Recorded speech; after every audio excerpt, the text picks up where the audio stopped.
Hello students, आज हम लोग काव्यांग परिचय जिसके अंतर्गत रस का अध्ययन करेंगे। रस, सबसे पहले हम लोग काव्यांग के बारे में जान लें। काव्यांग का तात्पर्य हो काव्य का अंग। काव्यांग का है काव्यांग है काव्य का अंग। काव्य के अंग को काव्यांग कहते हैं। अब काव्य के अंग में जैसे शरीर है, शरीर में हाथ है, पैर है, तो ऐसे ही जो काव्य रूपी शरीर है वो सारे अंग को मिला करके काव्यांग बनता है। रस काव्य की आत्मा है, शब्दार्थ उसका शरीर है, छंद उसके वस्त्र हैं और अलंकार उसके आभूषण हैं। इस प्रकरण के अंतर्गत हम लोग रस, छंद और अलंकार पर चर्चा करेंगे, जिसमें आज हम लोग रस की चर्चा करते हैं।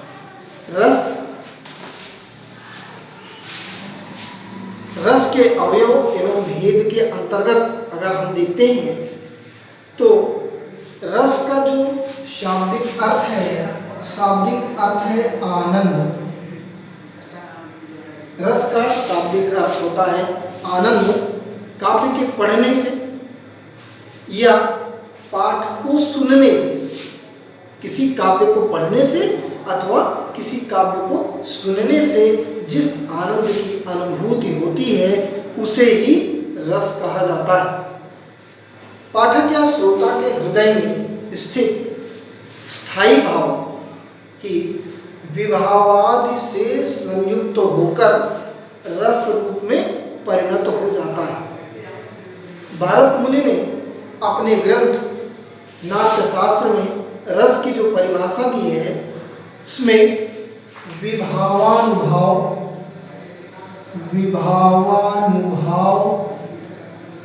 व्यभिचारी भाव, संयोगाद, योगाद्रस निष्पत्ति। विभावानुभाव, व्यभिचारी भाव, संयोगाद्रस निष्पत्ति अर्थात विभाव, अनुभव और व्यभिचारी भाव के संयोग से रस की निष्पत्ति होती है। अब अगर हम देखते हैं कि जो रस के अवयव अभी इस सूत्र के अनुसार विभावानुभाव, व्यभिचारी भाव, संयोगाद्रस निष्पत्ति, इसके अनुसार अगर हम रस के अवयव देखते हैं, रस के अवयव,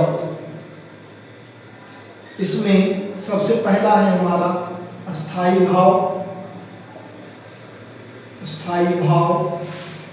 फिर दूसरा है हमारा विभाव, स्थायी भाव, विभाव, फिर अनुभव और चौथा है व्यभिचारी भाव, व्यभिचारी या संचारी भाव। रस के 4 अवयव हैं, फर्स्ट, सेकंड, थर्ड और फोर्थ। अब हम इसकी एक एक की चर्चा कर लेते हैं। सबसे पहले हम अस्थाई भाव की चर्चा करते हैं। अस्थाई भाव, जो भाव अस्थाई माने अस्थाई रूप से, जो भाव हृदय में हर समय अस्थाई रूप से विद्यमान रहते हैं, हृदय में हर समय अस्थायी रूप से विद्यमान रहते हैं, किंतु अनुकूल कारण या अनुकूल अवसर पाकर प्रस्फुटित होते हैं या उद्भूत होते हैं, उन्हें हम स्थायी भाव कहते हैं। स्थायी भाव की संख्या 9 मानी जाती है। स्थायी भाव ही रस का आधार है। स्थायी भाव ही रस का आधार है। एक रस के मूल में एक स्थायी भाव होता है। एक रस के मूल में एक अस्थाई भाव होता है। जब अस्थाई भाव हमारे 9 हैं तो रस भी हमारे 9, जिन्हें हम नवरस कहते हैं। बाद के आचार्यों ने स्थाई भाव में 2 स्थाई भाव को और मान्यता दिया, 2 स्थाई भाव को मान्यता दिया। तो 9 पहले था, 9 2 11 स्थाई भाव हुए और इसी प्रकार रसों की संख्या भी 11 तक पहुंच जाती है। फिर इसके बाद दूसरे नंबर पर हम देखते हैं विभाव क्या है। विभाव जिस कारण से भावों की उत्पत्ति होती है उसे विभाव कहते हैं। दूसरे शब्दों में हम कह सकते हैं कि रस का जो कारण है, रस के कारण को ही हम विभाव कहते हैं। विभाव के भी 2 भेद होते हैं, एक आलंबन विभाव, एक उद्दीपन विभाव।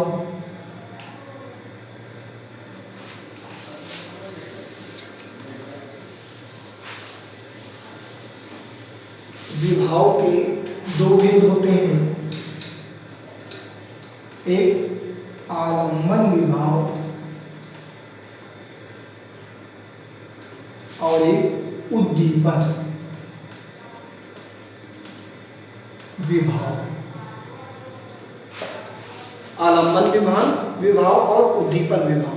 सबसे पहले हम आलंबन विभाव की चर्चा करते हैं। आलंबन माने होता है सहारा, सपोर्ट, आधार, अर्थात जिसका आलंबन या सहारा पाकर अस्थाई भाव जागृत हो जाते हैं।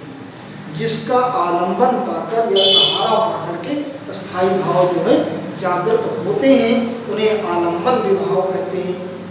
दूसरे शब्दों में हम कह सकते हैं कि जिस वस्तु या व्यक्ति के कारण कोई भाव जागृत होता है उसे, उस व्यक्ति या वस्तु को उस भाव का आलंबन विभाव कहते हैं। आलंबन विभाव के भी 2 भेद होते हैं, एक विषयालंब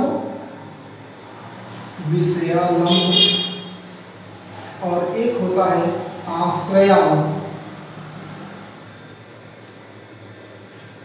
विभाव के 2 भेद होते हैं, एक विषयालंब, एक आश्रयालंब।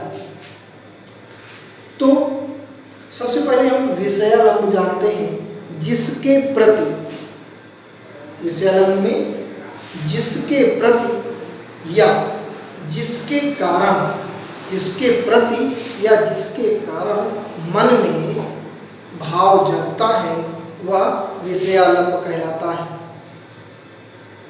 फिर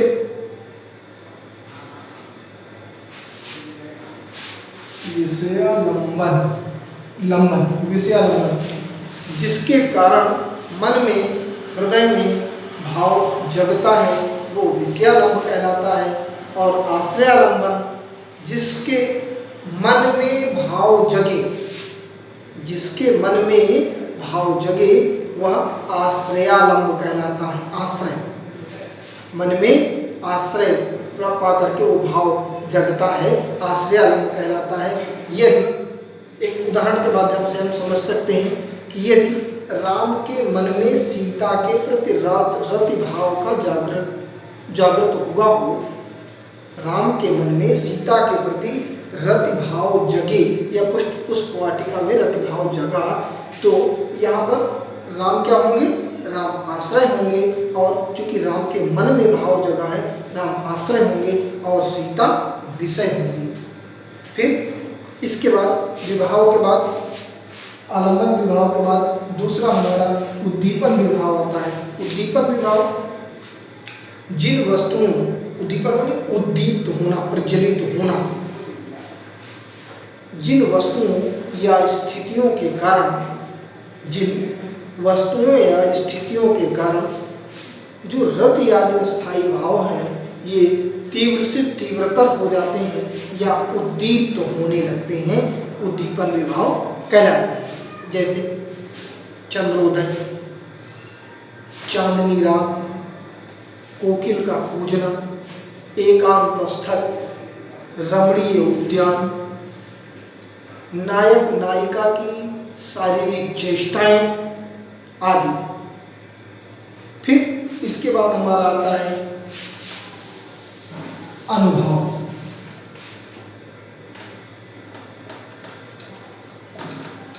अनुभव अनुमानित पीछे होता है, जैसा हमने आपको बताया था। अनुभव का जो शाब्दिक अर्थ है वो भाव का अनुगमन करना, भाव के पीछे पीछे चलना। अनुभावयन्ति इति अनुभावः, अनुभावयन्ति इति अनुभावः। दूसरे शब्दों में हम कह सकते हैं कि जो मनोगत भाव है, मन के अंदर जो भाव हैं, उन भावों को व्यक्त करने वाले शारीरिक विकार, जो मनोभाव है उनको व्यक्त करने वाले जो शारीरिक विकार हैं, यही हमारा अनुभव कहलाता है। अनुभव भी हमारे 4 प्रकार के होते हैं। पहला होता है कायिक, दूसरा होता है वाचिक, तीसरा होता है आहार्य और चौथा होता है सात्विक। कायिक, वाचिक, आहार्य और सात्विक। कायिक, कायिक, कायिक काया से बना है, काया से कायिक बना है, और काया माने होती है शरीर। यानी जो शारीरिक चेष्टाएं हैं, जो शरीरगत चेष्टाएं हैं, इसे हम कायिक चेष्टा बोलते हैं।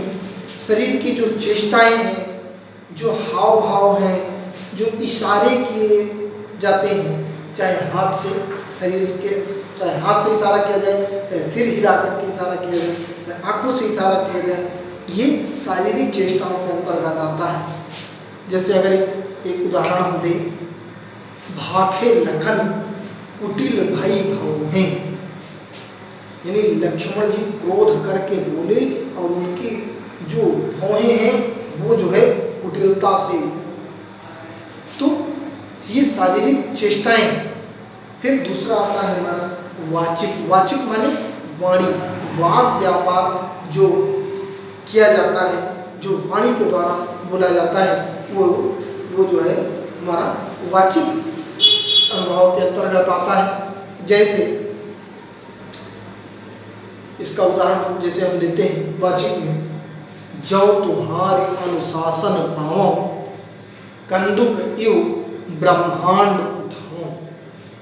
लक्ष्मण जी कहते हैं, कह रहे हैं, इसमें वाचिक है, वाणी के द्वारा कह रहे हैं कि जब मैं तुम्हारी आज्ञा पाऊं तो इस ब्रह्मांड, धनुष क्या चीज है, ब्रह्मांड को ही गेंद की तरह उठा लो। फिर तीसरा है आहार्य।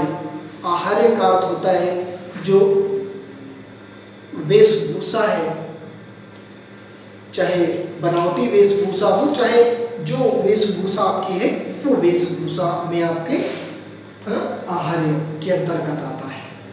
जिसमें जैसे पीत वसन परिकर कट माथा, चारु चाप सर सोहत हाथा। पीत वचन परिकर कट माथा, चारु चाप सर सोहत हाथा। यहाँ पर जो शारीरिक बनावट है उसका वर्णन है कि पीत वसन है, वस्त्र पीले हैं, हाथ में सुंदर धनुष है, बाण है, चौड़ा मस्तक है। ये आहार यानी वेशभूषा का अध्ययन ये आहार्य के अंतर्गत आता है। चौथा हमारा सात्विक है। सात्विक ये अंतःकरण की जो स्थिति है उसको सात्विक के अंतर्गत आता है। सत्व प्रधान मन में जो उत्पन्न मनोविकार है उसका जो स्वतः प्रादुर्भाव होता है, प्रादुर्भाव कैसे होगा, वो कायिक प्रक्रिया के द्वारा उसका प्रस्तुतिकरण होता है। इसके अंतर्गत स्तंभ, स्वेग, रोमांच, स्वरभंग, आंसू, मूर्छा आदि इसके प्रकार हैं। फिर इसके बाद हम लोग अनुभव के बाद चौथा आते हैं संचारी भाव या व्यभिचारी भाव। संचारी या व्यभिचारी भाव, संचारी या व्यभिचारी भाव। मन में संचारी माने संचरण करने वाला, संचारी यानी और जो संचरण करता है, जो यहाँ वहाँ जाता है, वही इसी वजह से इसको व्यभिचारी भाव भी कहते हैं। तो मन में संचरण करता है, सारे भावों में संचरण करता है, तो मन में संचरण करने वाले जो भाव हैं उनको संचारी भाव या व्यभिचारी भाव कहते हैं। और इनकी संख्या है 33 संख्या है इनकी, जिनमें हर्ष, त्रास, न्यास, शंका, असूया, अमर्ष आदि, उग्र, दीनता, आवेग आदि मिलाकर के 33 हमारे व्यभिचारी भाव हैं। अब हम रसों के बारे में हम लोग अब अध्ययन करते हैं। जो हमने 9 रस बताए थे, 2 रस जो बाद में परवर्ती आचार्यों ने प्रवर्तित किया, ये तो अब हमारा रस में सबसे पहला रस आता है। सबसे पहला रस हमारा श्रृंगार रस।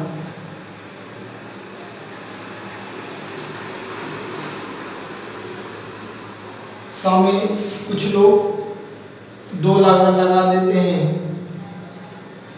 2 नहीं लगेगा, एक हीरा लगेगा, एक ये राग होता है, एक ये राग होता है। इस राग का ही प्रयोग हम श्रृंगार में करते हैं। ये श्रृंगार जो शब्द है, इसकी जो उत्पत्ति है, श्रृंगार श्रृंग धातु से होता है। श्रृंगार शब्द की उत्पत्ति श्रृंग धातु से होता है, जिसका अर्थ होता है कामोद्रेक, काम की अधिकता। श्रृंगार को, इस श्रृंगार रस को ही रसों का राजा माना जाता है। और इस रस का स्थायी भाव है रति।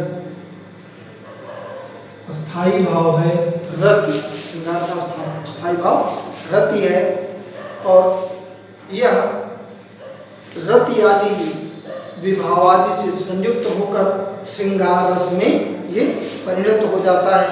और इसके भी 2 भेद होते हैं। पहला है संयोग श्रृंगार, और दूसरा है वियोग या विप्रलम्ब श्रृंगार। संयोग श्रृंगार और दूसरा वियोग या विप्रलम्ब श्रृंगार। सबसे पहला हम संयोग श्रृंगार पर आते हैं। संयोग श्रृंगार जहाँ पर नायक नायिका के मिलन, परस्पर अवलोकन, आलिंगन एवं रति क्रीड़ाओं का संयोग मिलता है, रति क्रीड़ाओं का वर्णन मिलता है, वहाँ पर संयोग अलंकार होता है, संयोग श्रृंगार होता है। जैसे राम को रूप निहारत जानकी, कंकन के नग की परछाई, याते सबय सुध भूल गई, कर टेक रही पल टारत नहीं। यानी राम और सीता दोनों लोग का जो विवाह के समय बैठे हुए हैं, और सीता जी अपने जो कंगन में जो नग लगा है, उस नग में राम की परछाई देख रही हैं, और इसी में वो सब कुछ सुध-बुध भूल गई हैं और अपने कर टेक रही, एक जगह हाथ को ऐसा रखी हुई है कि इधर उधर अगर हिल जाएगा तो नग में वो दिखेगा नहीं, इसलिए कर को टेक रही हैं और अपनी आँखों को पल टारत नहीं, आँखों को इधर उधर पुतलियों को नहीं घुमा रही। इसमें स्थायी भाव क्या है? रति है, क्योंकि ये संयोग श्रृंगार है, इसका स्थायी भाव है रति। और आलम्बन है, आलम्बन इसके कौन है? राम। आश्रय कौन है? सीता। उद्दीपन विभाव में अगर हम देखते हैं तो जो राम का प्रतिबिंब है नग में, वो उद्दीपन विभाव है, उसको देख करके उद्दीपित हो रही हैं। और संचारी विभाव में इसमें हर्ष, जड़ता आदि संचारी विभाव है। अनुभव क्या है? प्रतिबिंब को देखना, आंखों को बिल्कुल अपलक निहारना, हाथ रोके रहना या हाथ टेकना। फिर इसके बाद अगला हमारा आता है वियोग श्रृंगार या विप्रलंभ श्रृंगार। विप्रलंभ श्रृंगार में जब एक दूसरे के प्रेम में अनुरक्त, एक दूसरे के प्रेम में अनुरक्त नायक या नायिका के मिलन के अभाव को वियोग श्रृंगार कहते हैं। इसमें जैसे अति मलिन वृषभानु कुमारी, अति मलिन, जैसे अति मलिन वृषभानु कुमारी, हरि श्रम जल अंतर तन भीजे, तालालच न धुआवती सारी।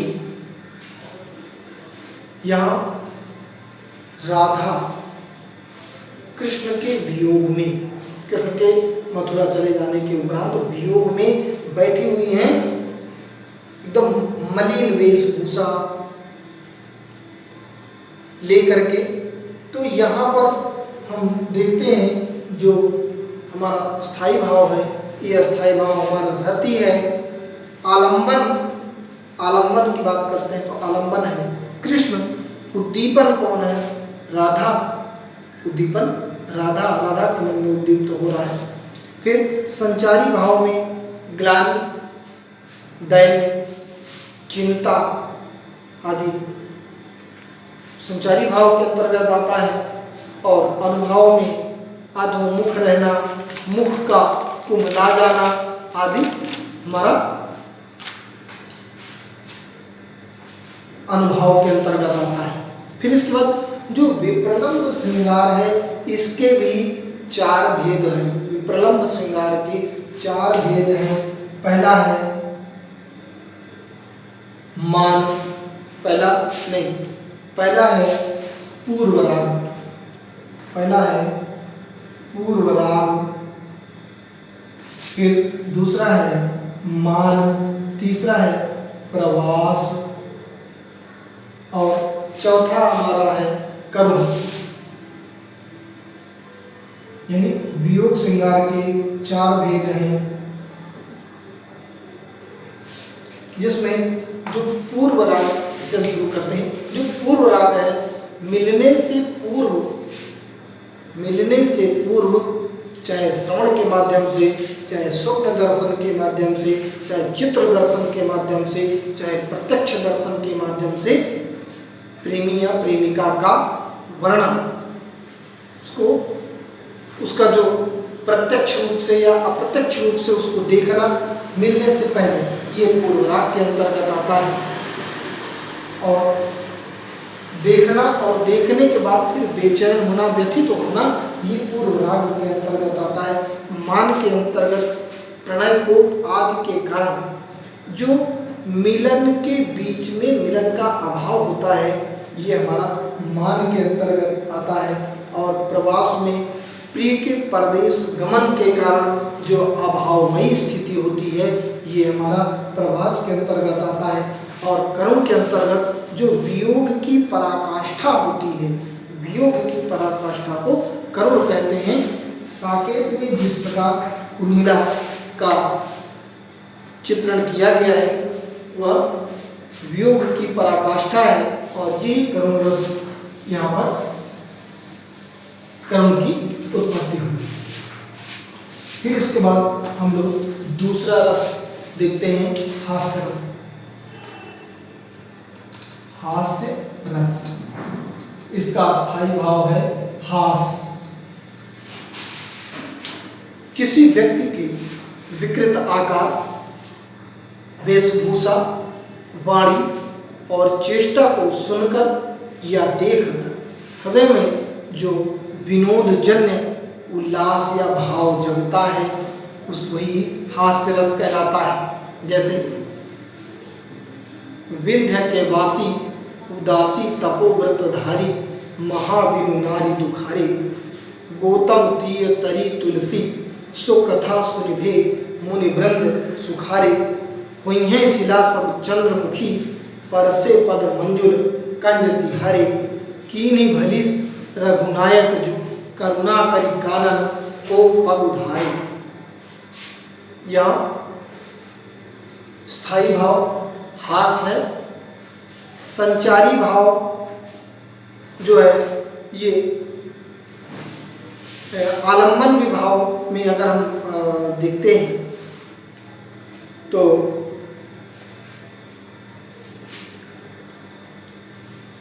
इसमें एक हास्य का एक 2 लाइन की कविता है, उसको आप देख लेंगे तो याद हो जाएगा। भाषा भूषण भेष जन, भाषा भूषण भेष जन उल्टेरी करी भूल उत्तम मध्यम अधम करी त्रिविध हास्य रस मूल। हास्य रस का जो मूल है, हास्य रस के बारे में जो बताया गया है वो कि भाषा भूषण और भेष से जो उल्टे जो भूल किया उसी को देख करके उत्तम मध्यम अधम करी त्रिविध 3 प्रकार के हास्य रस का मूल है। फिर इसके बाद हम लोग अगला रस पढ़ते हैं। हास्य रस का एक उदाहरण और आपको बता देता हूं। मरकट बदन भयंकर देही देखत हृदय क्रोध भातेही पुनि पुनि मुनि उक सही अकुलाही देखी दशा हर गन मुस्काही। यहाँ नारद का स्वयंवर सभा में हरि का रूप धारण करके बैठना, वही तो यहाँ स्थायी भाव क्या हुआ, हास्य हुआ। आलम्बन विभाव में नारद, आश्रय विभाव में जो हरगण है, हरगन मुस्काही हरगण है, और उद्दीपन विभाव में नारद का को बंदर की आकृति, उनकी बेचैनी, उनका उकसना ये, और अनुभाव में हरगणों का मुस्कुराना, संचारी भाव में हर्ष द्वेष चपलता आदि। फिर इसके बाद हमारा अगला आता है करुण रस। तीसरा है हमारा करुण रस। इसका स्थायी भाव है शोक, स्थायी भाव है शोक। इष्ट के विनाश, बंधु का वियोग, द्रव्य का नाश और प्रेमी के सदैव के लिए बिछुड़ जाने पर शोक स्थायी भाव के रूप में करुण रस निष्पन्न होता है। अब यहाँ एक चीज ध्यान देना है, जो विप्रलंब श्रृंगार है और करुण रस है, इसमें दोनों में एक अंतर है कि यहाँ पर जो प्रिय है वो विप्रलंब में उसके आने की उम्मीद रहती है, आने की आशा रहती है, मिलन की आशा रहती है, लेकिन करुण रस में सदैव के लिए बिछुड़ जाते हैं, ये करुण रस। इतना केवल ये एक लाइन का अंतर है कि यहाँ पर मिलन की आशा होती है और यहाँ पर दोबारा नहीं मिल सकते हैं। जैसे राघव, इसका उदाहरण में करुण रस में राघव गीध गोद कर लीनो नयन सरोज स्नेह सलिल सुचि मनो अरघ जल दीन। जो जटायु है, जटायु के मरणासन्न अवस्था में राघव की राम के गोद में रहने का वर्णन है। जटायु आलंबन है, राम आश्रय है। जटायु का जो शरीर है ये उद्दीपन है, राम का जो आंसू बहाना है ये अनुभाव है। संचारी भाव के अंतर्गत चिंता, क्रोध, स्मृति ये संचारी भाव है, और स्थायी भाव क्या है, शोक। इसके बाद अगला रस है हमारा वीर रस। वीर रस, इसका स्थायी भाव है उत्साह। हाँ, वीर रस हम अगले एपिसोड में, अगले पार्ट में आपको दिखाएंगे। क्योंकि समयाभाव की वजह से हमको ब्रेक करना पड़ रहा है। हम अगले पार्ट में आपको वीर रस के बारे में